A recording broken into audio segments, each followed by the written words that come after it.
The alarm screamed through the corridors of Research Station. Vigilance, like the cry of a dying star security chief Valentari, dropped her data tablet and felt all four of her hearts freeze in her chest at the same moment. She had worked on this station for 15 years, and she had never heard that particular alarm before. It was the one they all prayed would never sound: Containment breach level Omega. That meant only one thing: Specimen X7 had escaped. The creature that the scientists simply called the Maw had broken free from its prison virus, ran through the metal hallways as red emergency lights flashed above her head and cast terrible shadows on the walls. Other crew members rushed past her in the opposite direction, heading for the escape pods as the evacuation order blared from every speaker on the station. She pushed against the tide of fleeing bodies. Because she needed to reach the security command center, she needed to know where the creature was going. The station orbited a dead moon at the very edge of civilized space for a very good reason. It was the only place the Galactic Council had deemed safe enough to keep the most dangerous creature ever discovered.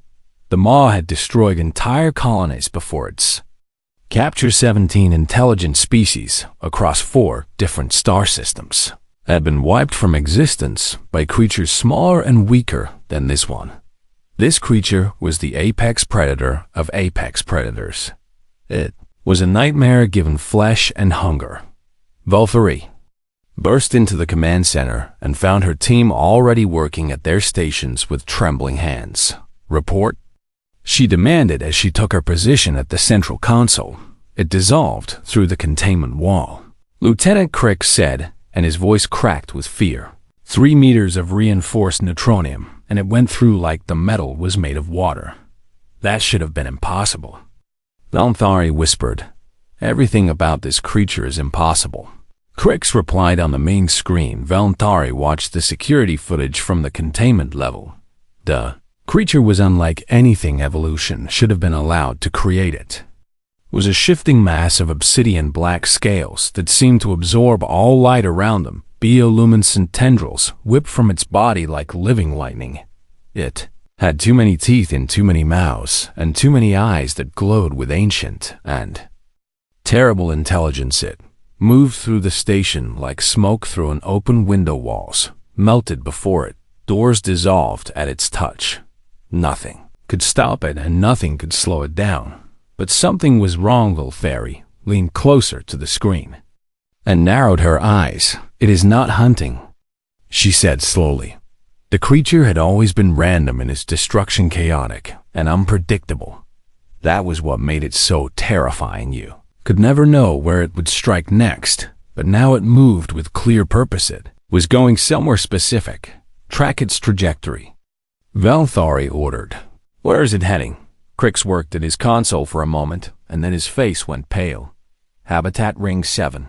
He said. Valentari felt something cold settle in her stomach. Habitat Ring 7 was where they kept the warm-blooded species. It was where the station housed its only human resident. Get me communication with that ring, she demanded. Communications are down throughout that entire section, another officer reported. The creature must have damaged the relay systems. Valentari slammed her fist against the console DR. Samuel Chun had arrived at the station 3 months ago. He was a xenobiologist from Earth who had come to study the diverse alien ecosystems represented by the station's crew. He was a quiet man who kept to himself. He read paper books, which most species found incredibly strange. He drank hot leaf water that he called tea. He smiled at everyone he passed in the corridors. Even when they did not smile back, humans were still relatively new to the galactic community. They had only achieved faster than light travel about 50 years ago. Most species still did not know what to make of them. They were small and soft and had no natural weapons. They came from a death world where everything tried to kill them. But they themselves seemed so fragile, the Galactic Council had not wanted to allow a human on the station. They thought humans were too unpredictable and too strange. But Dr. Chun had the best credentials in his field, and the station needed a xenobiologist after the last One had retired, now Velnthari wished they had never accepted him, not because she disliked him, but because he was about to die, and there was nothing she could do to save him. Assemble an armed response team, she ordered. We need to get to Habitat Ring 7. Chief, that is suicide. Crix protested. The creature will kill us all. I know, Velnthari said. But we have to try. She pulled her weapon from its holster and checked the charge. It would not do much against the creature. Nothing they had ever tried had done much against the creature. But she could not simply sit here and do nothing while a member of her station was torn apart. She gathered her team at the security station entrance. There were 5 of them in total, 5 brave souls who had volunteered to face certain death. Velnthari looked at each of them and felt pride swell in her chest alongside the fear. We all know what we are walking into, she said. The creature has never shown mercy, and it has never left survivors when it attacks. But there is a man in that habitat ring who deserves a chance to live. We are going to give him that chance. Her team nodded and gripped their weapons. Tighter they moved through the station in tight formation. The corridors grew more damaged as they traveled deeper toward Habitat Ring 7. Walls had been melted and reformed into twisted shapes. The floor was slick with liquefied metal, then it cooled into strange patterns. Bodies lay in the hallways. Researchers who had not made it to the escape pods in time. Velnthari tried not to look at them. She tried not to think about how their faces were frozen in expressions of absolute terror. The creature left fear in its wake like a poison. Even the dead seemed to still be screaming as they approached Habitat Ring 7. Something changed. The destruction became less severe. The melted walls gave way to intact corridors. The bodies disappeared. It was as if the creature had suddenly decided to stop destroying everything in its path. This makes no sense, Dr. Yeel whispered from behind. Velnthari Yeel was the station's chief scientist, and she had insisted on joining the team. She had studied the creature for 10 years, and she needed to see what was happening. It has never behaved like this before. Yeel continued. Random destruction is its nature. This purposeful movement and this sudden calm are completely unprecedented. They reached the door to Dr. Chun's quarters. Velnthari expected to find it torn apart, like everything else. Instead, she found it closed and intact. The lock had been manipulated, not destroyed, but carefully opened, as if the creature had suddenly learned patience, as if it had suddenly learned gentleness. Velnthari raised her weapon and looked at her team one final time. Whatever was behind this door would change everything they thought they knew. She triggered the door override and stepped inside. What she saw made her weapon fall from her nerveless fingers. 3 hours before the breach, Dr. Samuel Chun had been having one of the worst days of his life. His research proposal had been rejected for the 4th time by the station's scientific council. They did not trust humans with sensitive projects. They thought his species was too new to the galactic community to be given real responsibility. Sam had tried not to let it bother him, but the constant rejection was starting to wear him down. He had left Earth with such hope in his heart. He had dreamed of making discoveries that would benefit all species. He had imagined building bridges between humanity and the wider galaxy. Instead, he spent his days cataloging samples that other scientists had already studied and writing reports that nobody ever read. To make matters worse, his coffee maker had finally died that morning. The little machine had been a gift from his sister before he left Earth. It was one of the few pieces of home he had brought with him. Now it sat on his counter, silent and cold and broken beyond repair. Sam had retreated to his quarters after his shift ended. He wrapped himself in the blanket his grandmother had made for him when he was a child. It was soft and warm, and it smelled like home. Even after all these years, he sat in his favorite chair next to the small space heater. He ran against station regulations. Station kept temperatures comfortable for the cold-blooded species that made up most of the crew. That meant it was always too cold for Sam. The space heater was his small rebellion against the universe. He opened his book of poetry and tried to lose himself in the words. Reading paper books was considered primitive by most galactic species. They had technology that could beam information directly into the brain, but Sam liked the feel of pages between his fingers.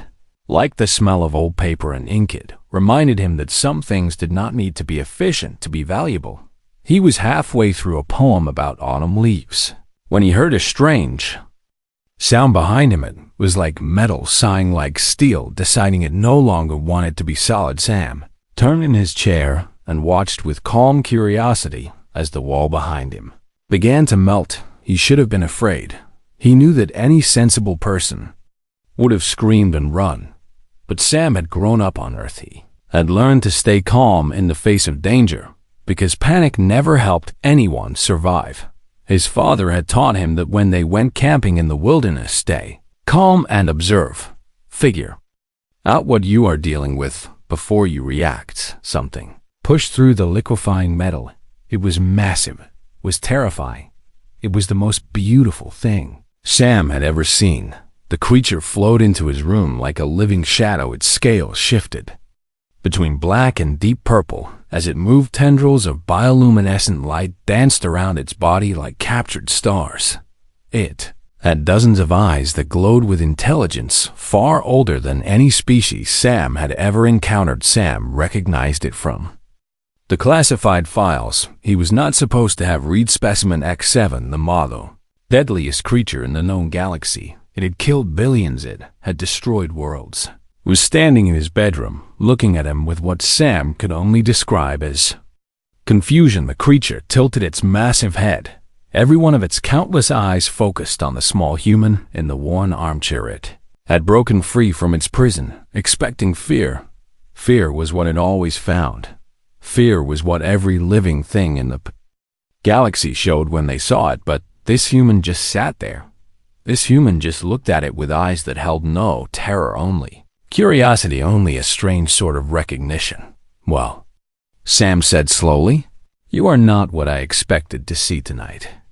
The creature made a sound that no translator could interpret. It was not a growl or a hiss or any kind of threat. It was almost a question. Sam closed his book and set it aside.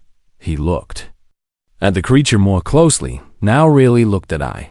Noticed things that the scientists who studied it from behind reinforced walls had probably never seen. Its scales were dim. They should have been bright with internal heat, but they were faded and dull. The bioluminescent tendrils that should have crackled with energy were flickering weakly. The creature was cold. You look cold, Sam said. The creature's eyes shifted. Something changed in its posture. It was still terrifying, but now there was something else there, to something almost vulnerable. This room is warmer than the rest of the station, Sam continued in a conversational tone. I run a space heater because I cannot stand the cold. It is against regulations, but I figure what they do not know will not hurt them. He gestured toward the heater with a small smile. You are welcome to warm up if you like. The creature did not move for a long moment. It seemed to be processing what was happening. In all its long existence, no prey had ever invited it closer. No living thing had ever offered it comfort instead of combat. Sam waited patiently. He had learned patience from years of working with frightened animals on Earth. You could not rush trust. You had to let it develop naturally. Eventually, the creature moved. It did not lunge or attack. It simply flowed closer to the heater. Its scales began to brighten as the warmth seeped into its body. The tendrils stopped flickering and began to glow with steady light. There you go, Sam said softly. That is better, is it not?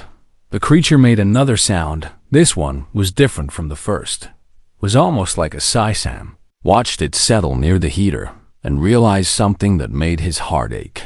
The creature was not a monster. It was not a mindless killing machine. It was alone. It was scared. It was cold and tired, and it had found the one warm place on the entire station. Sam stood slowly from his chair, and the creature's eyes tracked his movement. He walked to his small kitchen area and retrieved a second blanket from his storage unit. I know you probably do not need this, he said as he approached the creature. But my grandmother always said that everyone deserves something soft when they're having a hard time. He draped the blanket gently over part of the creature's body. It flinched at first. It was not used to gentle touches. But then it relaxed, its scales shifted to a deeper purple color that Sam had never seen in any of the research footage. The creature looked at him with all of its many eyes, and Sam saw something he recognized. He saw loneliness. He saw pain. He saw a desperate need for connection that had been denied for so long it had turned into rage. "How long have they kept you in that cell?" Sam asked quietly. "How long have you been alone?" The creature could not answer in words, but it moved closer to Sam. Its tendrils reached out hesitantly and wrapped gently around his arm. Not to hurt, not to restrain, just to touch, just to feel the warmth of another living being. Sam smiled and sat down on the floor next to the creature. He leaned against its massive body and felt the thrum of its alien heartbeat through its scales. "I know what it is like to be alone in a place where nobody understands you," he said. "I know what it is like to be seen as strange and dangerous just because you are different." The creature made a soft sound, almost like a purr. Sam laughed quietly. "You know what I think," he said. "I think you just needed a friend." They sat together in the warmth of the space heater while the station descended into chaos around them. The creature that had terrorized the galaxy for centuries rested its massive head near the human who had shown it kindness, and for the first time in its long and terrible existence, it felt something it had never felt before. It felt safe. Valthari led her team through the dying station with her weapon raised and her hearts pounding in her chest. The emergency lights cast everything in shades of blood red. Air tasted like melted metal and fear. Behind her, the 5 members of her response team moved in tight formation. Their boots splashed through puddles of liquefied steel that had not yet cooled. Every shadow seemed to hold death. Every corner could hide the creature that had killed so many. Thura Yeel walked at the center of the group because she was the most valuable member of the team. She had studied the creature longer than anyone else alive. If anyone could understand what was happening, it would be her. "The destruction pattern is changing," Yeel said as she examined the walls around them. "Look at the molecular structure of these melted sections. The creature was moving faster here and dissolving less material." "What does that mean?" Valthari asked. "It means it was in a hurry," Yeel replied. "It had somewhere to be, and it did not want to waste time." Lieutenant Crix made a nervous sound in his throat. "Wonderful," he said. The unstoppable killing machine was on a schedule. They continued deeper into the station. The damage grew worse before it grew better. They passed through a section where the creature had apparently paused to destroy a research laboratory equipment. Lay scattered across the floor in twisted heaps. Data storage units had been crushed into unrecognizable shapes. "This was the lab where we conducted our experiments on it," Yeel said quietly. The creature remembered this place. "You mean it destroyed it on purpose?"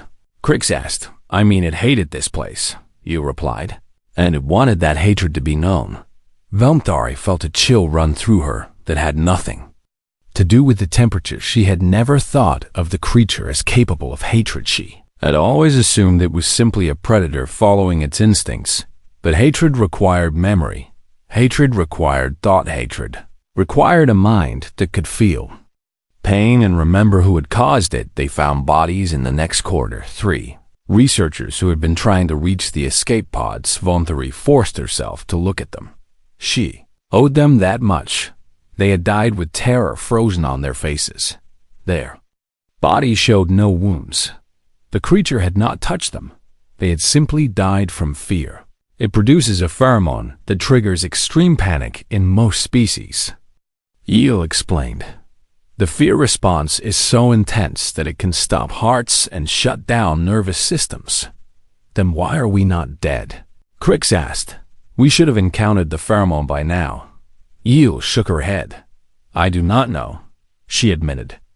The creature should be saturating this entire section with fear hormones. but my sensors are detecting almost nothing. Maybe it ran out. One of the other team members suggested. It does not run out, Eel said. It produces the pheromone constantly. Like breathing. Valnthari did not understand what was happening. Nothing about this situation made sense. The creature should have been rampaging through the station, killing everything in its path instead. It had moved with purpose toward a specific destination, and now its signature weapon was mysteriously absent. They reached the entrance to Habitat Ring 7. Damage here was even stranger than before. The walls had been melted, but carefully, almost surgically, as if the creature had been trying to minimize the destruction rather than maximize it. Look at this, Yale said as she examined a section of wall. The dissolution pattern is precise. It avoided the power conduits and the life support systems. It did not want to damage the infrastructure. Why would it care about that? Crix asked, because it did not want to hurt whoever was inside. Yale replied, it was being careful. Valnthari felt her understanding of reality shift beneath her feet. The deadliest creature in the galaxy had been careful, it had been considerate, it had melted through walls like they were made of paper, but it had taken the time to avoid damaging the systems that kept the humans alive. They moved through the habitat ring in stunned silence. The corridors here were almost completely intact. The creature had passed through, leaving barely a trace. It was as if a hurricane had suddenly decided to become a gentle breeze. They found the door to Dr. Chun's quarters at the end of a long hallway. It was closed. It was undamaged. The lock panel showed that it had been accessed recently, not destroyed. Accessed. Impossible. Yale breathed. The creature does not understand technology. It cannot operate door controls. Then how do you explain this? Valnthari Skadiel had no answer. Valthari approached the door with her weapon raised. Her team formed up behind her. They all knew that whatever was on the other side of this door would change everything. They'd come expecting to find death. They had come expecting to find another victim of the creature's endless hunger. Valthari reached for the door, override. Her hand trembled. She took a deep breath and pressed the button. The door slid open. Room beyond was warm and lit with soft golden light. A small heater hummed in the corner next to a worn armchair. Books were stacked on a shelf against the wall. The smell of something herbal drifted through the air, and in the center of the room was a sight that made Valnthari's weapon fall from her nerveless fingers. The creature was there. The deadliest being in the known galaxy was curled up on the floor like an enormous cat. Its massive head rested on something soft. Its scales had shifted from obsidian black to a deep contented purple. Its countless eyes were closed. Its tendrils lay limp and peaceful across the floor. And sitting in the middle of this impossible scene was Dr. Samuel Chun. The human had his back against the creature's side. He was wrapped in a warm blanket and reading a book by the light of a small lamp. One of his hands rested on the creature's scales. He was gently stroking it like a person might stroke a sleeping pet. The creature was making a sound that Valnthari had never heard before. Low rumbling vibration that seemed to resonate through the floor. It took her a moment to realize what it was. The creature was purring. Samuel looked up from his book when the door opened. He saw the security team with their weapons and their terrified faces, smiled warmly as if this was the most normal situation in the universe. Please keep your voices down, he said quietly. She just fell asleep, and I do not want to wake her. Valnthari opened her mouth to speak. No words came out. She had been prepared for carnage. She had been prepared for death. She had not been prepared for this. You might want to lower those weapons too, Samuel added. I think they make her nervous. The creature stirred slightly in its sleep. One of its tendrils wrapped loosely around Samuel's arm, restraining, holding like a child gripping a parent's hand in the dark. Valnthari looked at her team. They all wore the same expression of total incomprehension. Nothing in their training had prepared them for this moment. Nothing in their understanding of the universe could explain what they were seeing. How? Eel managed to say, how is this possible? Samuel set down his book and smiled. "Would you like some tea?" he asked. "It is chamomile, very calming. I think we could all use some calm right now." The creature purred louder in its sleep. Its scales rippled with colors that no one had ever seen before, and Velthari realized that everything the galaxy thought it knew about this creature was wrong. Velthari stood frozen in the doorway while the most dangerous creature in Galactic history slept peacefully at a human's feet. Her mind refused to process what her eyes were telling her. This was not possible. This could not be happening. And yet here it was happening right in front of her. Samuel Chun rose slowly from his position against the creature's side. He moved carefully so as not to disturb its sleep. The creature made a small sound of protest at the loss of his warmth, but did not wake. "Come in," Samuel said softly, "but please move slowly and keep your voices low. She has had a very difficult few years, and she needs her rest." "She," Velthari repeated.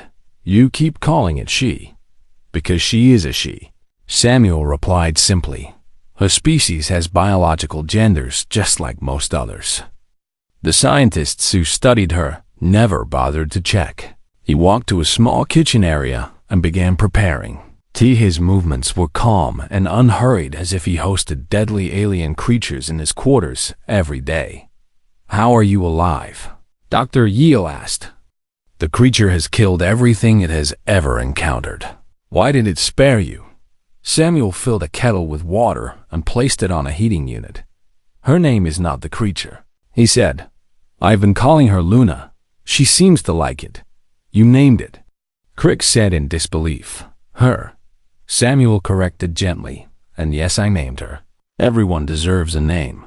He turned to face the group while the water heated. His expression was patient and kind, as if he were speaking to frightened children.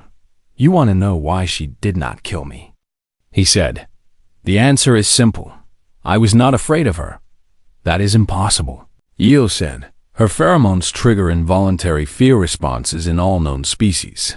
You should have been paralyzed with terror the moment she entered this room." "Oh, I am sure I would have been," Samuel agreed, "if she had been producing those pheromones. But she was not." Yeel's compound eyes widened. "That makes no sense," she said. "She produces them constantly." "No," Samuel said. "She produces them when she feels threatened, when she is scared.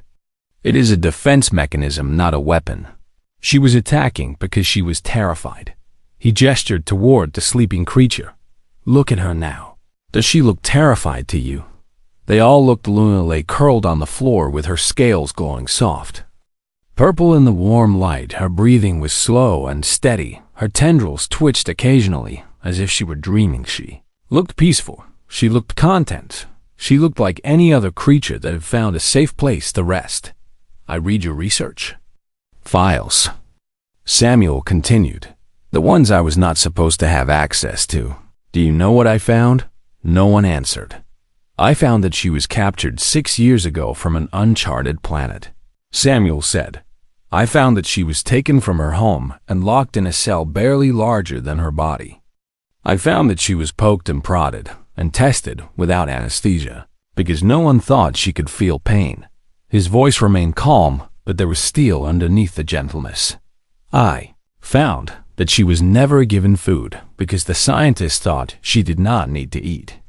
She has been starving this entire time. Her species absorbs nutrients through thermal radiation, but the containment unit was kept cold to prevent her from using her abilities." "We did not know," Yeel said weakly. "You did not ask," Samuel replied. "You saw a monster, and you treated her like a monster, and she became what you expected her to be." The kettle began to whistle. Samuel removed it from the heat and poured hot water into a teapot. "Humans have a saying," he said. "Hurt people hurt people. She was not a monster when you found her. You made her one." Velthari felt something she had not expected. She felt shame. 15 years she had worked on this station. 15 years she had watched the scientists study this creature from behind reinforced walls. She had never once questioned the conditions of its captivity. She I'd never once wondered if it might be suffering. I am a xenobiologist. Samuel said, I study how different species live and think and feel. When Luna came through that wall, I did not see a monster. I saw a frightened animal that had been abused for years. He brought the teapot to a small table and set out cups. On Earth, we have animals that are considered dangerous and unpredictable. Wolves, bears, big cats. But we have learned that most of them only attack when they feel threatened. When they are treated with respect and given what they need, they can be remarkably gentle. Luna stirred in her sleep. Her tendrils reached out, searching for something when they found Samuel's ankle. They wrapped around it loosely, and she settled again. She needed warmth. Samuel said she needed food. She needed to not be afraid for the first time in years. I gave her those things, and in return, she gave me her trust. This is unprecedented. Yale said, nothing in our research suggested she was capable of trust. Your research was conducted by people who saw her as a specimen. Samuel replied, of course she never trusted you. You gave her no reason to. He sat down at the table and gestured for the others to join him. After a moment of hesitation, Valentari holstered her weapon and took a seat. The others followed her lead. What happens now? Valentari asked. Now we give her a chance, Samuel said. We show her that not everyone in the galaxy wants to hurt her. We let her heal.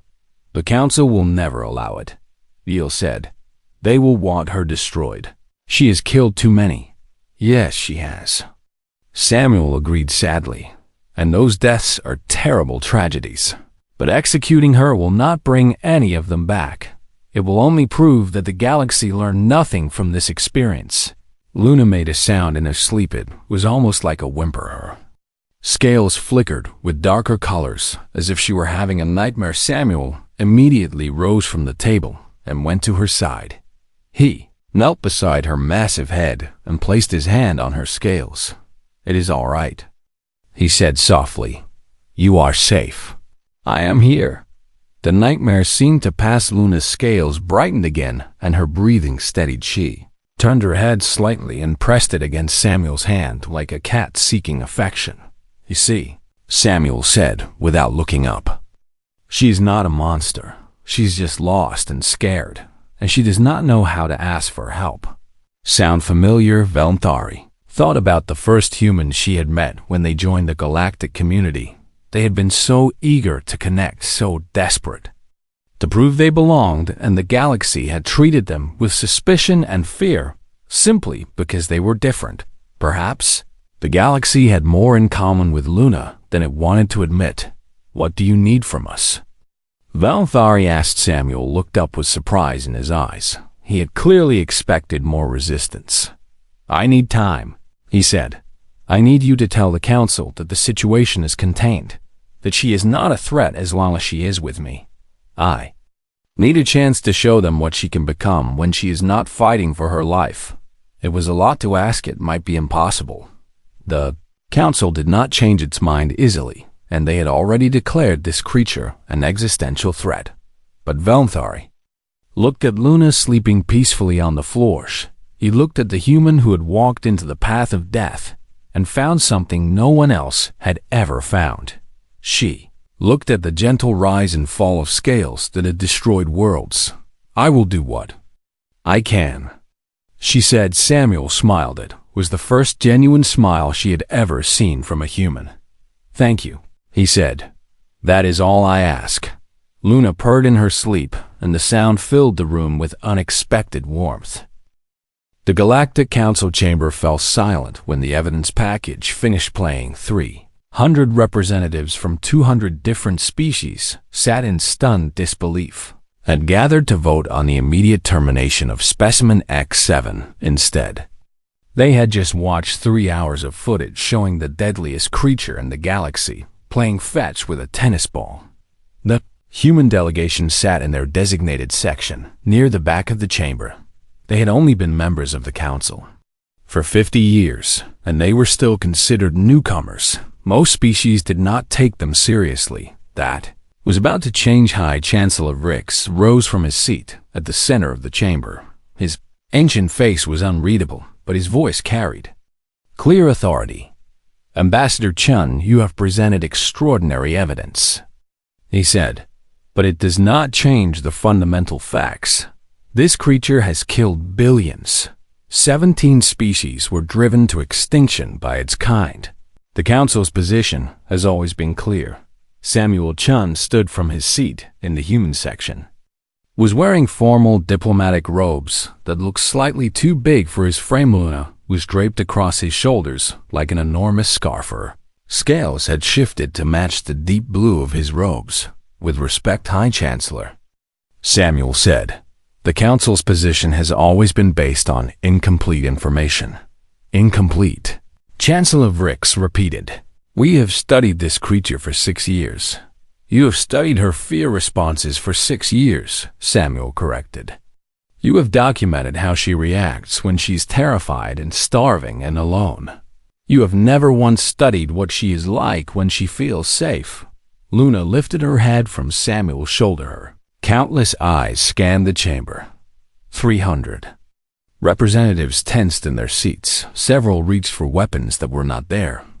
But Luna did not attack. She simply looked at them with something that might have been curiosity.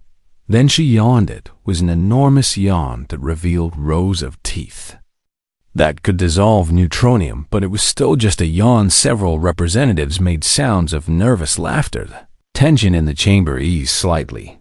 "She is sentient," Samuel said. "Fully sentient, possibly more intelligent than any species in this room. She learned to understand spoken language in 3 months.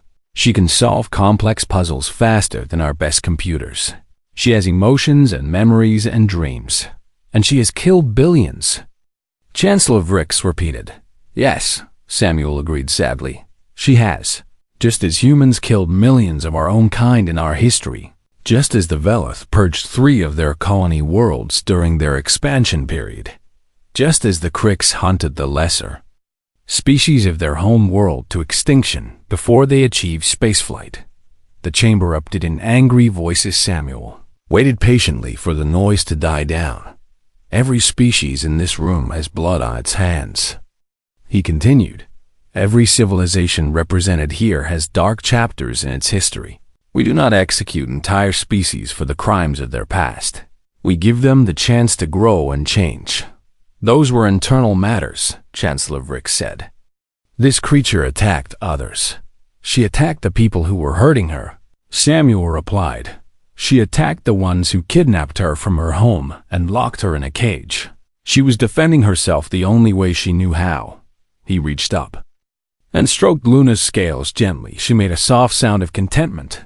"I am not asking you to forgive what she has done," Samuel said. "I am asking you to recognize that she is capable of being more than what you made her. I am asking you to give her the same chance you gave humanity when we first joined the galactic community. That is not the same situation." A Velith representative called out. "Is it not?" Samuel asked. "When humanity first achieved faster than light travel, the Council debated whether to destroy us before we could become a threat. Our history was full of violence and war. Many species thought we were too dangerous to be allowed into the stars." The chamber fell quiet. Everyone remembered those debates. "You gave us a chance," Samuel said. "You decided to judge us by what we could become rather than what we had been. I am asking for that same consideration for Luna." Chancellor Vrix studied the human for a long moment. Then he looked at the creature draped across his shoulders. "And if we grant this chance," he said slowly, "what exactly are you proposing?" "Humanity will take full responsibility for her," Samuel said. "We will bring her to Earth and establish a sanctuary where she can live safely. We will study her properly this time, with her cooperation rather than against her will.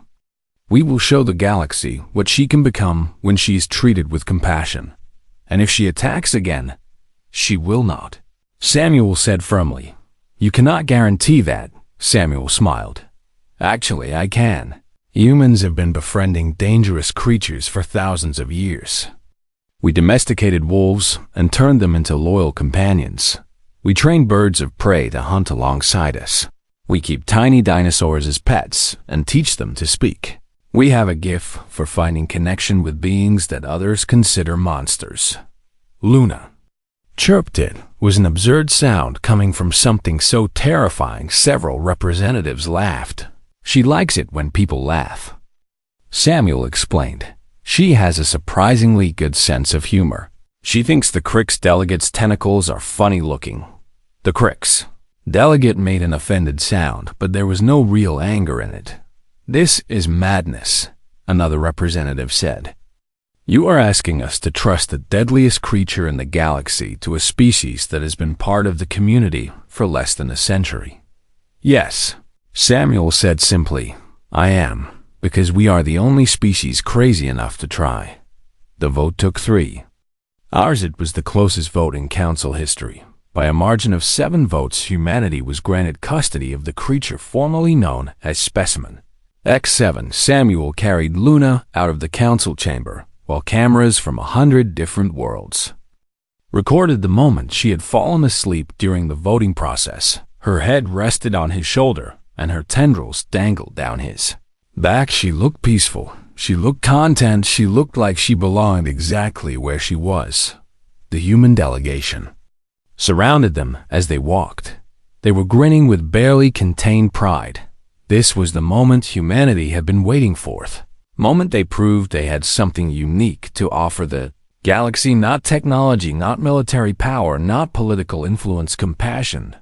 The ship that carried them back to Earth was filled with celebration. Humans and aliens who had supported their cause gathered to toast the victory. Luna woke up during the party and immediately began investigating the snack table. She developed an instant fondness for cheese crackers. Samuel watched her with a smile on his face. You know, this is just the beginning, Valthari said as she approached him. The council will be watching. Any incident could undo everything. I know, Samuel said, but I have faith in her, and I have faith in my species. Why? Valthari asked. Why are humans like this? Why? Do you befriend things that could kill you? Samuel thought about it for a moment. Because we know what it is like to be alone. He said finally, we know what it is like to be feared and misunderstood. We spent thousands of years as the only intelligent species on our planet. When we finally reached the stars, we were so excited to find others like us. He looked at Luna, who was now being fed crackers by a group of laughing diplomats. Every creature deserves kindness, he said. Every being deserves a chance to be understood. That is what humanity offers the galaxy. Not power or technology, just the stubborn belief that everyone can be a friend if you try hard enough. Luna looked up from her crackers and met Samuel's eyes. She made a sound that the translator could not interpret, but Samuel understood. It meant thank you. It meant home. The galaxy watched the human ship disappear into the stars. They watched the reports from the sanctuary on Earth where Luna learned to swim and play and laugh. They watched a creature that had terrorized civilizations learn to trust again. And slowly the galaxy began to understand something it had never considered before. Humans were absolutely insane, but perhaps that was exactly what the universe needed. Someone crazy enough to see monsters and think friends. Someone stubborn enough to offer kindness in the face of fear. Someone human enough to believe that anyone could change. Luna lived on Earth for many years. She became famous across the galaxy as living proof that compassion could triumph over violence. She learned to speak through a translation device Samuel built for her. Her first words were, I'm happy. Her second words were, I want more cheese crackers. The galaxy shook its collective head in amazement, and humanity just smiled, because they had always known the truth. There are no monsters, only beings who have not yet been understood.